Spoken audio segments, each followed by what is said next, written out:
నిస్వార్థ సేవకి త్యాగ తత్పరతకి ఫలితం ఈ త్రివర్ణ పతాకం. దేశ రక్షణ కోసం, ప్రజా సేవ కోసం పోలీసు దళం ఏర్పరచబడింది. ఇతరుల ప్రాణాలను రక్షించడమే కాదు, అవసరమైతే దేశం కోసం, దేశ ప్రజల కోసం తమ ప్రాణాలను కూడా అర్పించేందుకు పోలీసు దళం సర్వదా సిద్ధమై ఉంటుంది.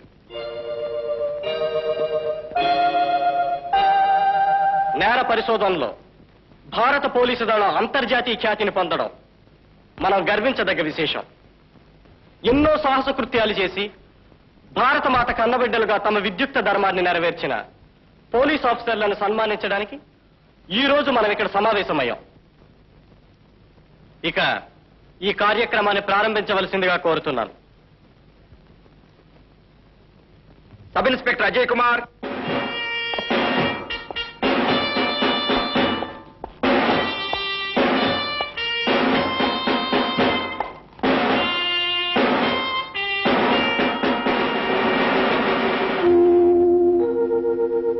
సర్దార్ విజయ్ పుత్రుడు, రంగారావు మనవడు అయిన సబ్ ఇన్స్పెక్టర్ అజయ్ కుమార్ ప్రాణాలకు తెగించి తుపాకీ గుళ్లను సైతం ఎదిరించి నల్లమల అడవుల్లో బందిపోటు భీమన్నను అతని ముఠాన్ని అరెస్ట్ చేశాడు. అతను ధైర్య సాహసాలను అభినందన పరుస్తూ రాష్ట్రపతి పథకం బహూకరించబడుతుంది.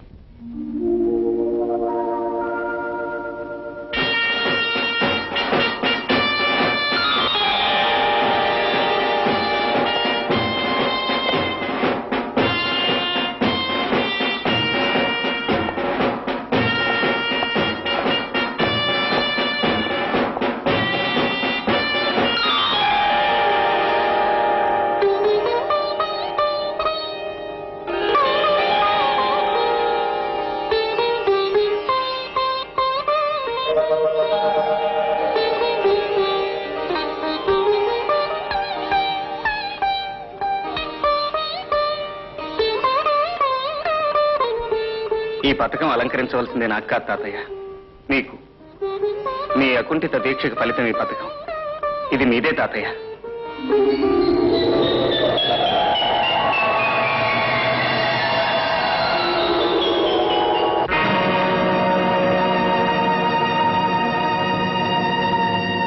జై కాళీమాత. అమ్మా భద్రకాళి, మమ్మల్ని చల్లగా చూడమ్మా.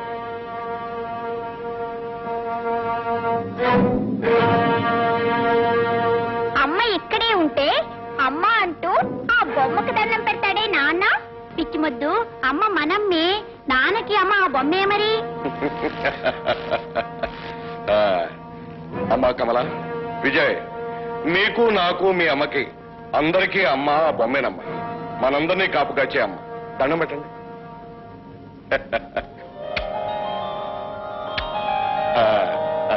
వస్తాను సీత. రాజు, బయలుదేరండి.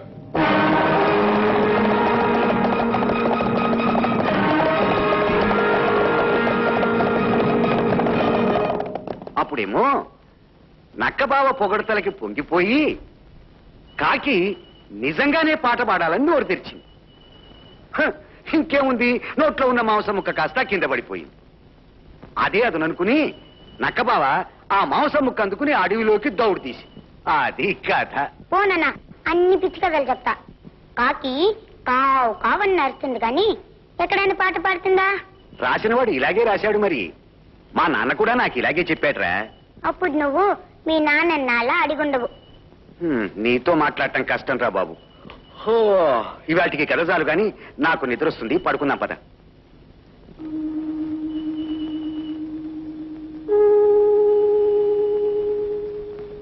అమ్మా, నాన్న కోపం వచ్చింది కదూ, పక్క పక్క నవ్విస్తాను చూడు.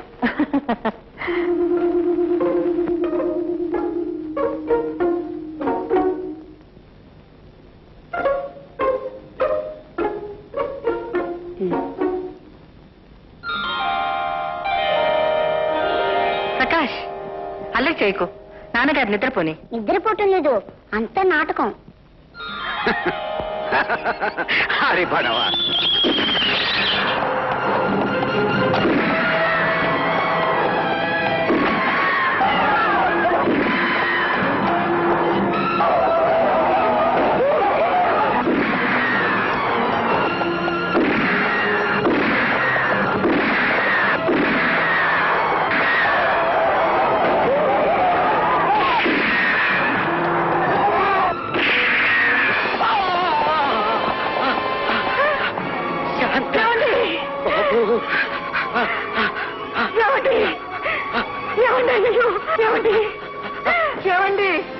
అమ్మ ఏడుస్తున్నా?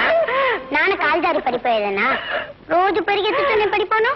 ఇది అంతే, ఊరుకోమ్మా. ప్రకాష్, మీ నాన్న నాకు కథ చెప్పాల్సి వస్తుందని నిద్రపోతున్నట్టుగా నటిస్తున్నాడమ్మా. ఒక పక్క నవ్వేస్తాను చూడు. నాన్న లేనన్నా, ప్రకాష్, పోనీలే కథ రేపు చెప్తూ గానిలే. లేనన్నా పద. ప్రకాష్, నాన్న లేనన్నా. మీ నాన్న మనల్ని నేల మీద వదిలేసి ఆకాశానికి ఎగిరిపోయారు. ఏమైందమ్మా నాన్నకి? ఆ గజ దొంగ రంగన్న, ఆ దుర్మార్గుడు లచ్చిందే సాక్షిగా నా కాడు ఎందుకు నేను లేదు రంగన్న. దీన్ని తీసుకుని నా పెళ్ళం పెట్టి వదిలిపెట్టి రంగన్న, నీ కాళ్ళు పట్టుకుంటాను. కురడా ఎక్కడికి? గజ దొంగ రంగన్న గారి దగ్గరకండి. ఆయన పేరు చెప్తే పెప్పులు కూడా నీళ్లు తాగదు తెలుసా? మా నాన్నగారు నాకు ఒక సామెత చెప్పారండి. పెద్ద ఏనుగుని కూడా చంపగలిగిన సింహం చిన్న ఈగని చంపలేదని. ఆ ఈగ సింహం చెవిలో ముక్కులో దూరి బాధ పెట్టేస్తుందని. ఆ ఈగ లాంటి వాణ్ణి నన్ను చంపుతాడండి మీ పెద్ద సింహం. అతివాగుడు వాగుతున్నావు. మమ్మల్ని మా చేతుల్లో తుపాకులే చూస్తుంటే భయపెట్టలేదు? ఆ దేవుడికి తప్ప ఇంకా ఎవ్వరికీ భయపడనండి నేను. అలాగా? అయితే నేను నా దేవుడి దగ్గర చేరుస్తాను. నాతో నీకేం పని? నేనే గజదొంగ రంగన్నని. నమస్కారం అండి, మీరు ఒకసారి మా ఇంటికి రావాలండి. నేను వస్తుంటే లోకమంతా తలుపులు మూసుకుంటుంది. నువ్వు నన్ను రమ్మని పిలుస్తున్నావా? మా నాన్నగారు పడిపోయారండి. మా అమ్మ మీ పేరే తలుచుకుని ఏడుస్తుంది. అమ్మ ఏడవడం నేను ఎప్పుడు చూడలేదు. చూస్తుంటే నాకు ఏడుపు వస్తుంది. ఒకసారి రండి. ఆ ముసలాడు చచ్చిపోయి ఉంటాడు సర్దార్. రాయ్ పోరా ఇంటికి.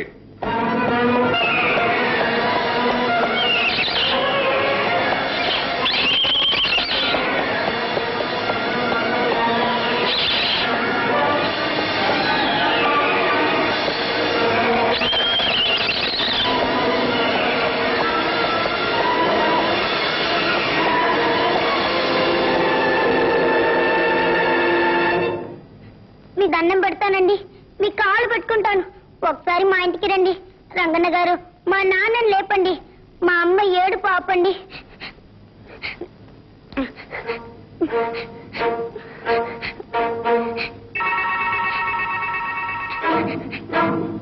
మీరంతా ఎవరి స్థానంలో వాళ్ళు జాగ్రత్తగా ఉండండి. అమ్మా, గిరిదొంగ రంగన్న గారిని తీసుకొచ్చాను చూడు.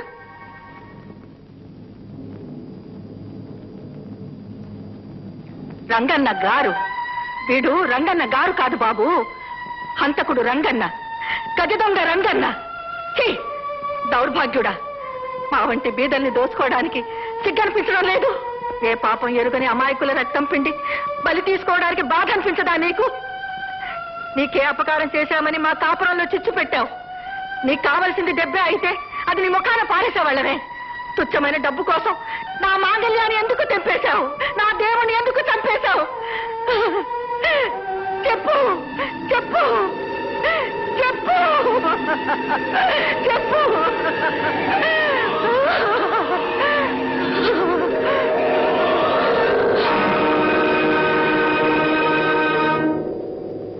అమ్మా, నువ్వు పడిపోయావేంటమ్మా? ఏమైందమ్మా? అమ్మా అమ్మా.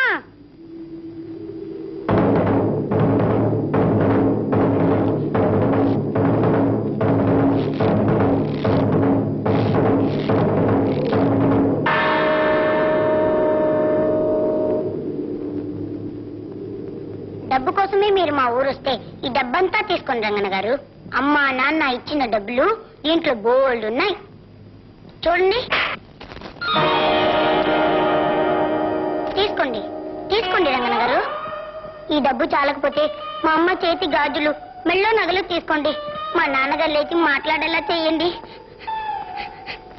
రంగన్న గారు, మా నాన్నగారిని బ్రతికించండి. మా అమ్మ లేచి మాట్లాడేలా చేయండి. మా నాన్నగారిని బ్రతికించండి. మా నాన్నగారు బ్రతికించండి. మా నాన్నగారిని బ్రతికించండి. మా నాన్నగారిని బ్రతికించండి. మా నాన్నగారిని బ్రతికించండి. మా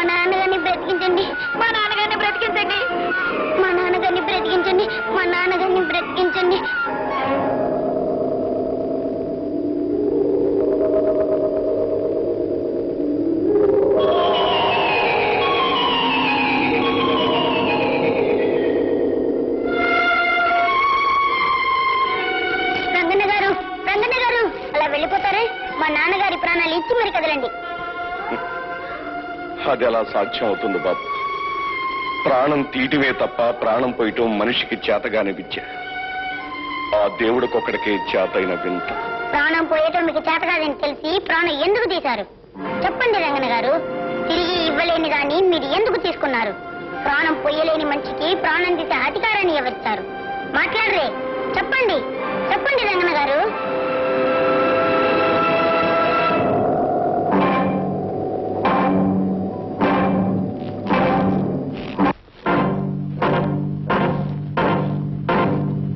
అమ్మా, ఆ పసివాని చేత నువ్వు పలికించిన మాటలు నీకు నువ్వుగా చెబితే నేను కాదంటానమ్మా.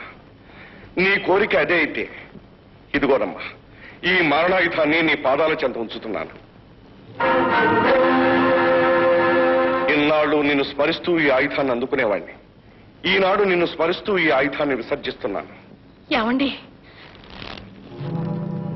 సీత, ఆరోళ్ల జనాన్ని ఒక్క చేతో గెలవగలిగిన నేను ఇవాళ 6 ఏళ్ల కుర్రాడి ముందు ఓడిపోయాను.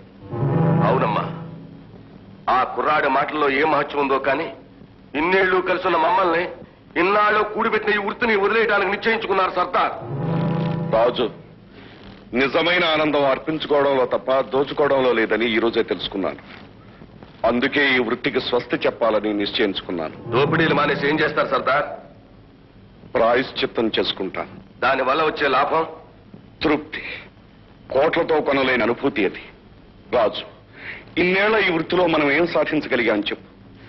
మనమంటే ప్రజల హృదయాల్లో ద్వేషం పెరిగిందే తప్ప మనకేం మిగిలింది? ఒక్కరోజైనా స్వేచ్ఛగా మనం ఊపిరి పీల్చగలిగామా?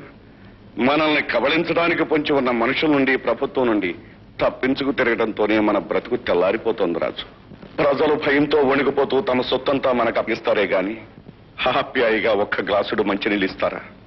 చీచి, ఇది ఒక బ్రతికేనా రాజు? సర్దార్, ధన మతంతో బిర్రబిగే ఈ సమాజాన్ని చీల్చి చెండాటమే మన వృత్తి ధర్మం. ఎలుకని చంపుతున్నట్లు పిల్లికి పాపం రా సర్దార్. ఈ రోజు ఈ సమాజాన్ని మీరు క్షమించవచ్చు, కానీ సమాజం మిమ్మల్ని క్షమించదు. బ్రతుకున్న నాళ్ళు మిమ్మల్ని ఖచ్చితంగా రంగనగానే పిలుస్తుంది. మీ రక్తం పీల్చే ఉంది. అన్నిటికీ సిద్ధపడే ఈ నిర్ణయానికి వచ్చాను రాజు. నా జీవితాంతం నన్ను గజదంగని, బందిపోటని సమాజం నీచంగా చూడొచ్చు. కానీ రేపు నా బిడ్డని కూలీకోరి విజయనో, హంతకుడి విజయనో అనరు కదా. నేను ఈ వృత్తినే కొనసాగిస్తే రేపు నా బిడ్డ మరో సర్దార్ అవుతాడు, ప్రజల చిత్కారానికి గురవుతాడు. అది నాకు ఇష్టం లేదు రాజు. సర్దార్, కానీ రాజు, కష్టంలో, సుఖంలో, ఆపదలో, ఆనందంలో నాకు అండగా, నీడగా నిలిచావు. నేను అడుగుపెట్టిన ఈ మార్గంలో చివరి మళ్ళీ దాకా నాతో ఉండవా? తొందరపడి నిర్ణయం తీసుకోకండి సర్దార్. ఈ మార్గాన నాతో అడుగు కలిపి నడవలేనని నిర్మోహమాటంగా ఎందుకు చెప్పవు రాజు? అది కాదు సర్దార్. లేదు రాజు, నీ నిర్ణయం అదే. నా మార్గాన నన్ను వదిలి వెళ్ళిపోవాలని. కానీ వెలుగులో నా కళ్ళలోకి చూస్తూ ఆ పని చేయలేకపోతున్నావు, అవునా? పాపం దీపం శత్రువులు రాజు. సీత, దీపం తీసేయి. భయం అనే చీకట్లో బ్రతుకంతా గడపాలనుకునేవాళ్ళు ఈ చీకట్లో వెళ్ళిపోవచ్చు.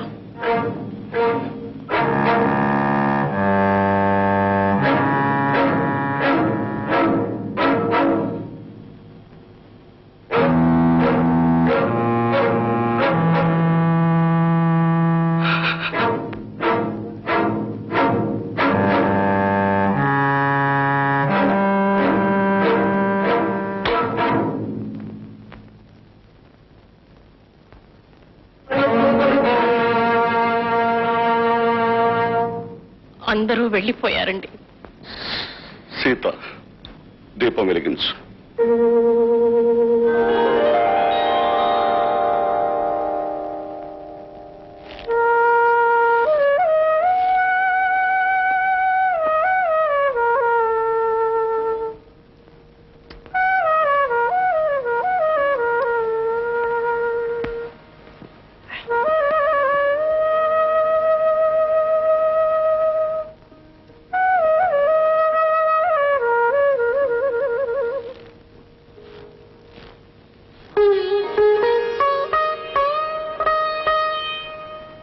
వెళ్ళిరా నా సీత. ఎక్కడికండి? ప్రాయశ్చిత్తానికి మొదటి చర్యగా పోలీసులకు లొంగిపోతాను సీత. ఏమండి? గజ దొంగనే బిరుదును ఆ జీవితాన్ని జైల్లోనే వదిలి వచ్చేస్తాను సీత. అంతవరకు నాన్నేడని పిల్లలు అడిగితే ఏం చెప్తాం? తీర్థయాత్రలకు వెళ్ళారని చెప్తారు. నిజంగా ఇది తీర్థయాత్రే సీత. పాప పరిహారం కోసం చేస్తున్న యాత్ర. నేరస్తుడు గజదొంగ రంగన్న తనంతట తానే వచ్చి చట్టానికి లొంగి మిగతా నేరస్తులకు ఒక మార్గాన్ని చూపించి మంచి ఉదాహరణను నెలకొల్పాడు. అందుచేత ఐపీసీ 396, 400 సెక్షన్ల క్రింద ఇతనికి యావజ్జీవ కారాగార శిక్ష మాత్రమే విధించబడినది.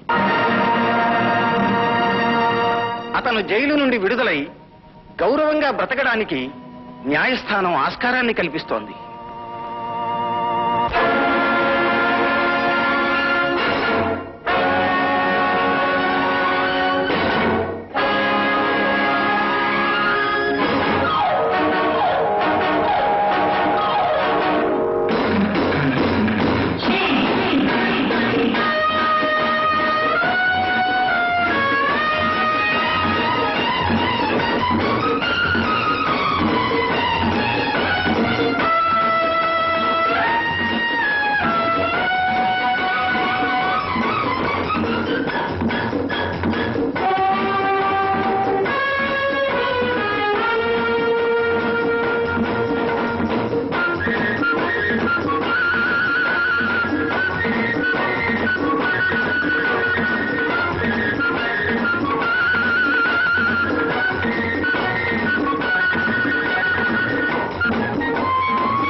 రంగన్న, నీకు ఉత్తరం వచ్చింది.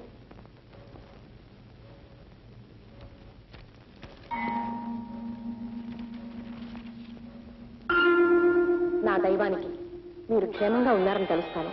ఈ శుభవార్త మీకు తెలియజేయాలని నా మనసు ఎంతో తహతహలాడుతోంది. విజయ్కి మాధవరంలో ఫారెస్ట్ ఆఫీసర్ ఉద్యోగం దొరికింది. పనిలో చేరాడు. కమలా నేను 10 రోజుల క్రితం ఈ ఊరు వచ్చాం. విజయ్ గురించే నా బెంగ. దేశాన్ని, సమాజాన్ని ఉద్ధరించాలన్నదే వాడి తపన. మీ రాక కోసం 1000 కళతో ఎదురు చూసే మీ సీత.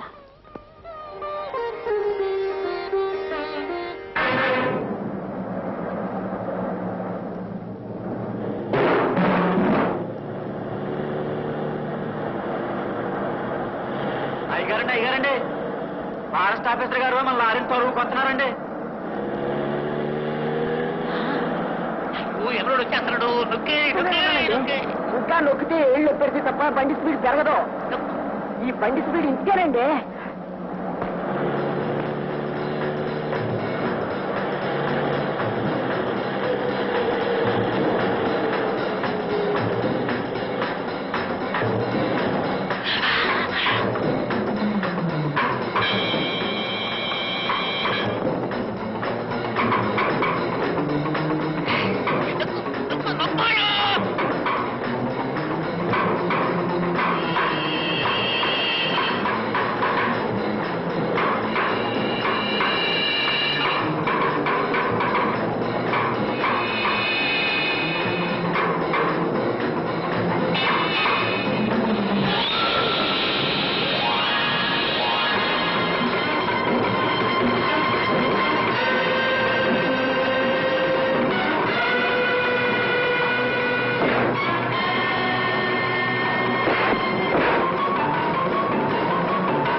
ఆ లారీ ఎవరిది? లారీ ఎవరిది? నా పేరు వరాలయ్య. ఆ లారీ ఎవరిదని అడుగుతున్నాను.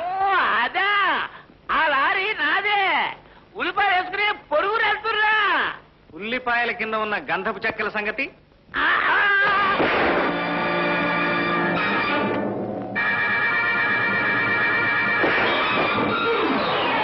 వారిని వదిలేసి పారిపోయి వచ్చారా పిరికి వెధవలారా?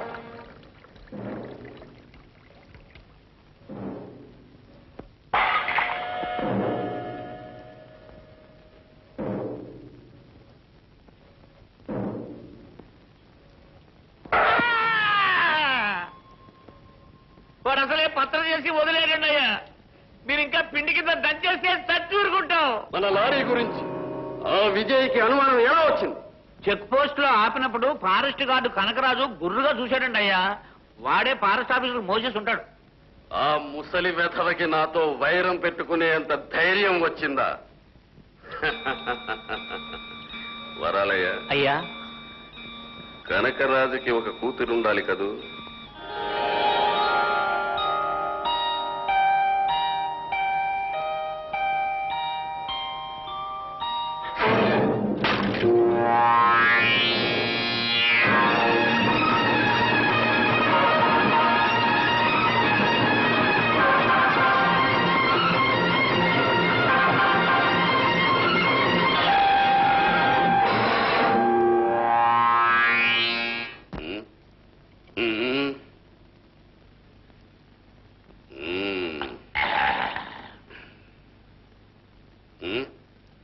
ఏది వరాలయ్య, చుక్కేది? అయ్యా, మీరికి ఈ చుక్క పని ఆపేసి ఆ చుక్క పని చూడాలండి అయ్యా. పక్క గదిలో పిల్ల చుక్క తెల్ల పక్క ఎదురు చూస్తున్నాడు. చుక్క చుక్క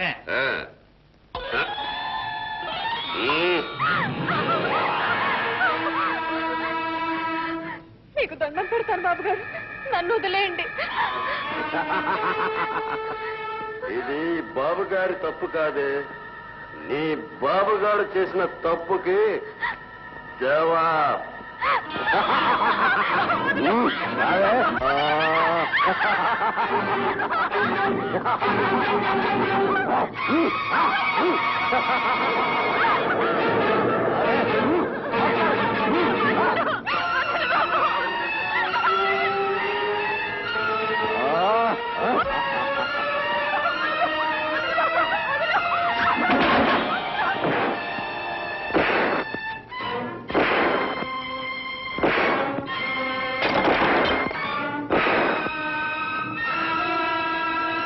ఇంకోసారి ఏ ఆడపిల్ల మీదైనా అఘాయిత్యం తలపెట్టావో జాగ్రత్త.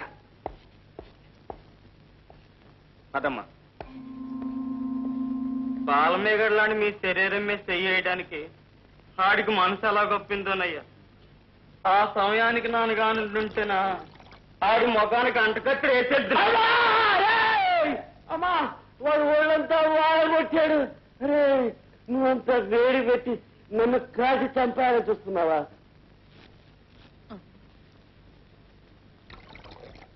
ఏం జరుగుంటుంది? కాపురం పెట్టించుకుంటున్నాడు. ఎవడో బాధ ఉంటాడు. నువ్వా వరాలయ్యా? రావయ్యా. అయ్యా, తమరు ఒంటరిగా పడుకోవడం మొదటిసారిగా చూస్తున్నాయండి అయ్యా ఈ ఎదవకళ్ళు. వరాలయ్యా, ఆ ఫారెస్ట్ ఆఫీసర్ గారు కొట్టాడండి అయ్యా? అవునయ్యా. మిమ్మల్ని కొడితే కొట్టాడండి అయ్యా. వాడు నన్నే చిత్తకపోతాడండి అయ్యా. అరే, ఇల్లు గారి ఒకడు ఏడుస్తుంటే అది కాదండి అయ్యా, మీరు ఇలా బ్రహ్మచారిగా ఉండబట్టే సుబ్బుగా చేత కాపురం పెట్టించుకోవాల్సి వచ్చిందయ్యా. తమరే గనక పెళ్లి చేసుకుని ఉంటే ఎవడొచ్చి ఎంత బాధినా అమ్మగారుంటే కాపురం పెట్టేవారు కదండి అయ్యా. ఓ మంచి పిల్లని చూసి ఆ పని కాని చేయండి అయ్యా.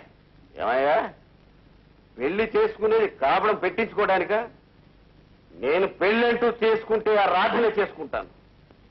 దాంతో బంగారం లాంటి పిల్లంటే ఎత్తు బంగారం రెండూ నా వశం అవుతాయి. మెల్లగా పెట్టరా కాపడం.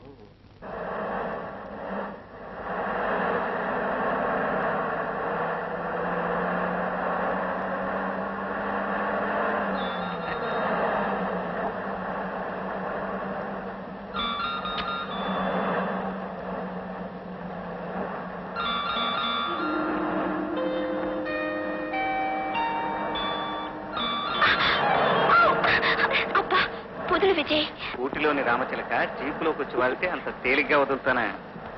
నేనేం రామచిలకను కాను. ఎందుకు కాదు? ఈ కళ్ళు, ఈ ముక్కు, ఈ చెక్కిళ్ళు అన్ని రామచిలకవే. అయితే అయిందిలే, నన్ను వదులు. వదలను రాధ. రోజుకొక్కసారైనా నేను ఇలా జీపులో కూర్చోబెట్టుకుని వెళ్ళాలనుంది. ఎందుకను? ఎందుక? ఈ కమ్మటి హాయి కోసం, ఈ మెత్తటి సుఖం కోసం. చెప్పు.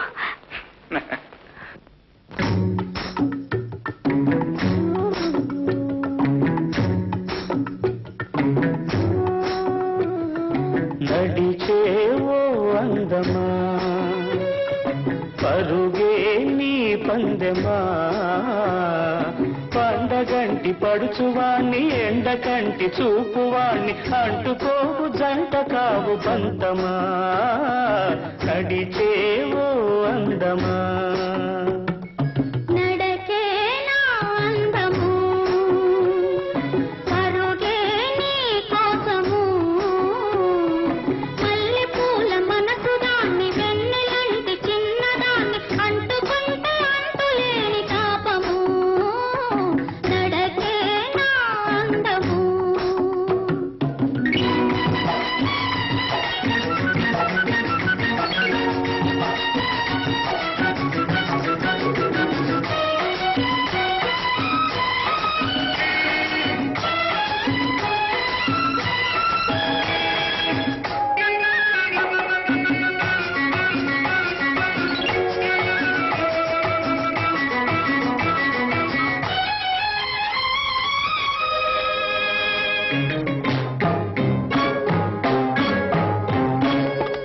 అడుగుల్లో హంసధ్వని రాగమున్నది, అది నీకు నాకు ఏకతాళమైనది. నీ అడుగుల్లో హంసధ్వని రాగమున్నది, అది నీకు నాకు ఏకతాళమైనది.